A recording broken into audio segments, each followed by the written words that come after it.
Charlotte Jones-Anderson, thanks for joining me. You're Chief Brand Officer of the Dallas Cowboys Football Club. Yes. Talk a little bit about sort of, you know, the health of the brand as it sits right now and sort of what you're doing, what you're most focused on with regard to continuing the brand strength. Tremendous equity in that brand. Historically has been known as America's football team. Where do you go from there, and sort of what is your charge right now? You know, that's such an interesting comment, because when I began work with the Cowboys 23 years ago, and my only instruction was, you're in charge of the brand, and whatever you do, just don't tarnish the star. and where do you take that when you inherit such an incredible legacy of great tradition and great success? Where do you go from there? How do you take that and grow it and expand it in a world that is considered sport?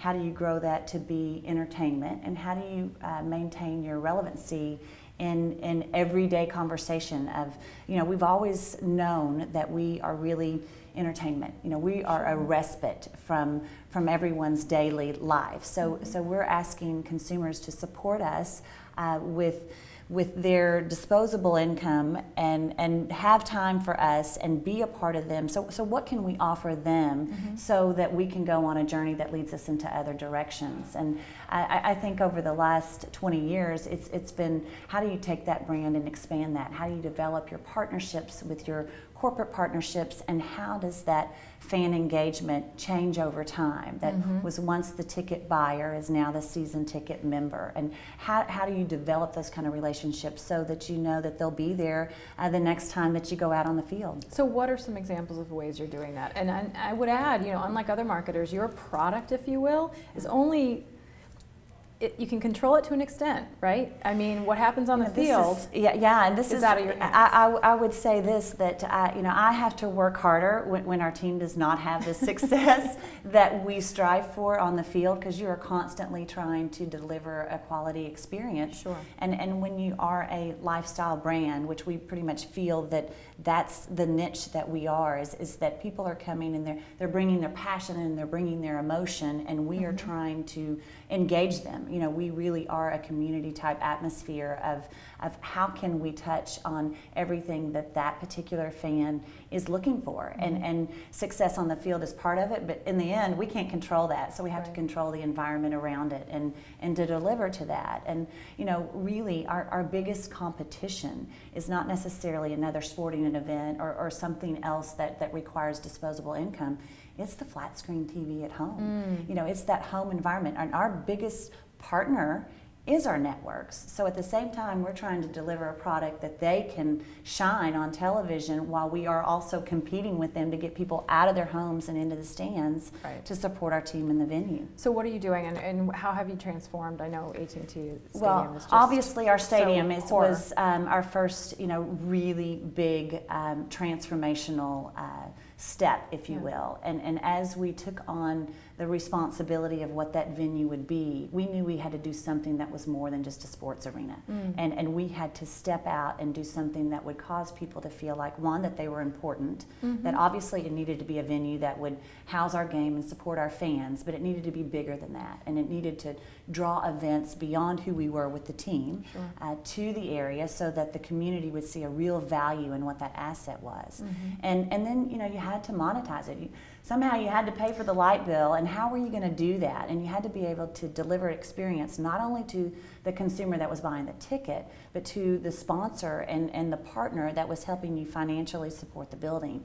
And for us, that has kind of appeared in a lot of different ways. And in terms of an actual brand presence, it's really a different experience. You know, gone are the days of static signage. This is like a World's Fair presence, if you will. It's like, how can you challenge brands that partner with you to show their expression and engage with their fans differently than they had been doing in Texas Stadium. So it really has been a cultural change for us and a different approach.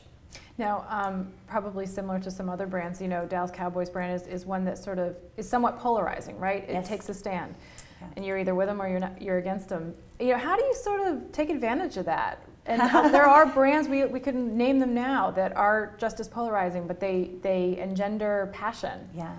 You know, it is a great spot to be in, to go into every city that we travel, and we're the first most hated, but the second most loved. Yeah. So you find that niche, and we have fans all over the place. And how can you galvanize that spirit? Because people, they will tell you exactly, you know, what they think and to your face, and we love that. You know, we want people to be able to feel like they own a part of the Cowboys, and that they are equally invested as we are as owners, as an organization, into who we are. So if we can keep tapping into that energy, that just feeds on us to be able to deliver a better product. And I should add that you were this year Forbes #1 NFL franchise. So congratulations on that. Thank you. So where do you go from here? I know, you know, the theme of this Forbes CMO Summit is the transformational CMO. So how is transformational defined for you personally in the organization, and what are you doing to challenge sort of the status quo? Yeah, you know, I think it truly is about fan engagement. You know, you hear that a lot, customer service. It sounds so cliche, but for us, not only is the Cowboys, but obviously the NFL and all the leagues, it's about how do you engage that consumer, because they're changing, and we feel like we have been able to grow and adapt, but how do you continue to change so that you are offering that same kind of experience that they are expecting? Everything is more immediate. You know, we have to be able to address technology. I think when we put a name on our building other than our own, and chose a partner with AT&T, that was a step in a direction that said, we know that our future is in technology. We know our building has to be about technology, and we have to have a partner that's going to take us there. And I think seeing that and knowing that the future of what our sport is, that it's great that we are a live game. So we can't be DVR'd, we can't be TiVo'd. You want to be in the moment there, and that's our niche. You know, so we know that we can control that, but what we deliver in that time frame, that we are taking that valuable time of that consumer, we have to be on every aspect of it.